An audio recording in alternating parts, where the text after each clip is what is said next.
สวัสดีค่ะทุกคนวันนี้นะคะแม่จ๋าก็จะมาระบายสีน้องเป็ดกาบกาบกาบเป็ดอาบน้ำในคลองตากระจ่องเลมองเพราะในคลองมีหอยปูปลาฟังเพลงเป็ดไปแล้วเดี๋ยวเรามาฟังเรื่องผีกันดีกว่าค่ะทุกคนและเรื่องผีที่แม่จ๋าจะมาเล่าในวันนี้ก็คือผีเพื่อนบ้านเสียงที่คุ้นเคยเรื่องนี้แม่จ๋าก็ต้องขอย้อนเวลาไปเมื่อ8 ปีที่แล้วตอนนั้นแม่จ๋าทำงานอยู่ณสถานที่แห่งหนึ่งช่วงเวลานั้นแม่จ๋าก็ได้รู้จักกับพี่อยู่คนหนึ่งเขามีชื่อว่าพี่นาคนนี้แกจะเป็นเพื่อนบ้านของแม่จ๋าเรา2 คนทำงานอยู่ที่เดียวกันในช่วงพักเที่ยงแม่จ๋ากับพี่นาก็มักจะทานข้าวและนั่งเม้ามอยกันอยู่เป็นประจำเสมอและพี่นาก็มักจะนำขนมติดไม้ติดมือมาฝากแม่จ๋าอยู่บ่อยครั้งพี่นาแกเป็นคนที่มีจิตใจดีมากจนทำให้แม่จ๋าและพี่นานั้นได้สนิทสนมกันมาจนเวลา3 ปีแต่อยู่มาวันหนึ่งก็มีเรื่องไม่คาดฝันเกิดขึ้นเป็นข่าวร้ายที่แม่จ๋าไม่อยากได้ยินเลยพี่นาได้ประสบอุบัติเหตุถูกรถชนจนเสียชีวิตซึ่งเป็นข่าวร้ายที่แม่จ๋าตกใจมากๆสาเหตุที่พี่นาถูกรถชนนั้นเป็นเพราะว่าคนที่ขับรถชนพี่นานั้นเขาได้มึนเมาจากการดื่มสุราและก็ได้ขับรถย้อนสอนสาเหตุหลักๆก็มาจากการดื่มสุรามึนเมาทำให้ขับขี่รถโดยประมาทจึงเป็นเหตุทำให้ผู้อื่นถึงแก่ความตายฟังกันมาจนถึงตอนนี้แล้วแม่จ๋าก็ขอให้ผู้ชมที่กำลังรับชมกันอยู่ตอนนี้ขับขี่รถตามกฎจราจรมีสติเมาไม่ขับมาต่อกันค่ะทุกคนหลังจากที่ทราบข่าวว่าพี่นาได้เสียชีวิตไปแล้วทางญาติของพี่นาก็ได้ตั้งศพบำเพ็ญกุศลไว้ที่วัดในหมู่บ้านของแม่จ๋าตอนนั้นแม่จ๋าก็ได้ไปช่วยงานศพของพี่นาที่วัดในช่วงตอนเย็นทุกๆวันและมีอยู่วันหนึ่งแม่จ๋าก็ไม่ได้ไปช่วยงานเลยเพราะว่าแม่จ๋าต้องทำOTจนถึงดึกถ้าถามว่าในตอนนั้นแม่จ๋ารู้สึกกลัวไหม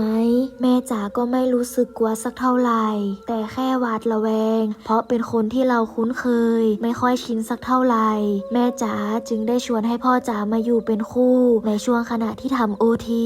และระหว่างที่แม่จ๋าทำงานนั้นอยู่ๆแม่จ๋าก็ได้กลิ่นอะไรก็ไม่รู้เน่าๆลอยมาในอาคารซึ่งในอาคารที่แม่จ๋าทำงานนั้นเป็นกระจกปิดทึบลมจากข้างนอกไม่สามารถเข้ามาได้เลยแม่จ๋าก็รู้สึกสงสัยจึงได้ไปถามพ่อจ๋าว่าพ่อจ๋าได้กลิ่นอะไรไหมพ่อจ๋าก็ตอบมาว่าไม่ได้กลิ่นอะไรเลยนะแล้วแม่จ๋าก็นึกในใจว่าต้องเป็นกลิ่นเท้าพ่อจ๋าแน่ๆเลยแม่จ๋าก็ได้บอกพ่อจ๋าว่าพ่อจ๋าไปล้างเท้าหน่อยเถอะหรือว่ามันอาจจะเป็นเพราะว่ากลิ่นเท้าพ่อจ๋าหรือเปล่าหลังจากที่แม่จ๋าพูดจบพ่อจ๋าก็รีบลุกไปล้างเท้าพอพ่อจ๋าล้างเท้าเสร็จแล้วแม่จ๋าก็ทำงานไปสักพักก็ยังรู้สึกได้กลิ่นนั้นอยู่แต่แม่จ๋าก็ไม่ได้คิดอะไรหลังจากที่พี่นาเสียไปได้ประมาณ1 เดือนช่วงนั้นแม่จ๋าก็ทำงานตามปกติทุกๆครั้งที่แม่จ๋าพักเที่ยงแม่จ๋าก็จะเดินไปกินข้าวที่ห้องครัวที่แม่จ๋าเคยกินข้าวกับพี่นา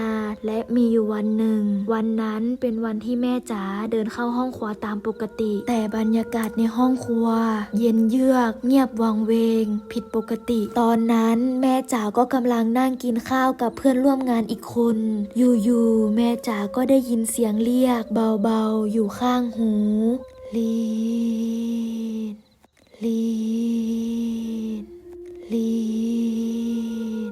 หลังจากที่แม่จ๋าได้ยินเสียงแบบนั้นแม่จ๋าก็รู้สึกตกใจมากๆตอนนั้นแม่จ๋าก็ทำอะไรไม่ถูกเลยแม่จ๋าไม่เคยเจอแบบนี้มาก่อนและเสียงที่แม่จ๋าได้ยินนั้นก็จะเป็นเสียงคุ้นเคยของพี่นาตอนนั้นแม่จ๋าก็ร้องไห้หนักมากจนเจ้านายได้เข้ามาดูว่าใครเป็นอะไร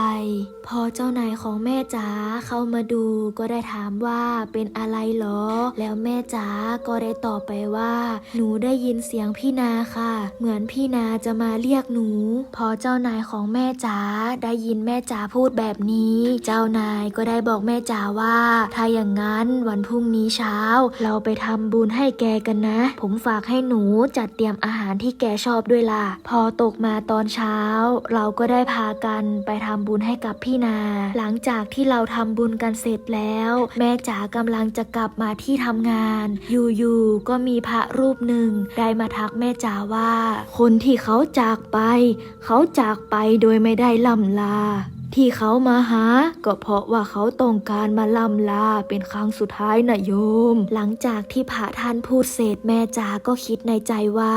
ขอให้พี่นาไปสู่สุคตินะคะเรื่องที่แม่จ๋านำมาเล่าให้ทุกคนฟังนี้เป็นเรื่องที่เกิดขึ้นจริงแม่จ๋าขอให้ทุกคนโปรดใช้วิจารณญาณในการรับฟังด้วยนะคะถ้าใครชอบคลิปแบบนี้ก็อย่าลืมกดไลค์กดแชร์กดติดตามและกดกระดิ่งแจ้งเตือนเพื่อจะได้ไม่พลาดคลิปใหม่ๆสำหรับวันนี้แม่จ๋าก็ต้องขอตัวไปก่อนแล้วเรามาเจอกันใหม่ในคลิปหน้าใครอยากให้แม่จ๋าเล่าเรื่องผีอะไรก็คอมเมนต์กันมาได้เลยนะคะ